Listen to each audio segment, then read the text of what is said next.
तिथे कोणतीही गोष्ट करणं हे चुकीचं राहील आणि उद्या याचे त्रास आपल्याला होऊ शकतात। ऑलरेडी मी ट्रान्सपोर्ट मिनिस्टरच्या PS साहेब जे मनोहरकर साहेब आहेत त्यांच्याशी सुद्धा बोललो। ते म्हटले आजच्या आंदोलनाच्या पार्श्वभूमीवर ऑलरेडी जो GR मागे निघालेला आहे 16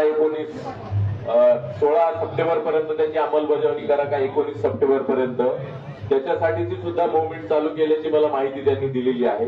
ऑफकोर्स वस्तुस्थिती तुम्ही उद्या पुन्हा एकदा त्या बैठकीमध्ये विचारू शकता।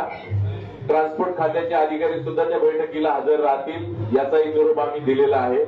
उद्याच्या बैठकीचा सुद्धा फायदा घ्या। आंदोलनाचा पर्याय कायमस्वरूपी चालूच असणार आहे तुमच्याकडे। तुम्ही ऑलरेडी आंदोलन मागचे 2-2.5 महिन्यापासून करत आहात, पण असं काही चुकीचं करू नका जेणेकरून पोलिसांना आंदोलनाच्या विरोधात भूमिका घेण्याची किंवा कारवाई करण्याची वेळ येईल। सामंजस्याची भूमिका घ्या। आंदोलनाचा पर्याय पुन्हा सांगतो तुमच्यासाठी कायमस्वरूपी चालू राहणार आहे। पोलीस तुम्हाला सहकार्यच करत आहेत, पण असं कोणतंही कृत्य करू नका जेणेकरून पोलिसांना अधिकार प्राप्त होतील तुमच्या विरुद्ध कारवाई करायची।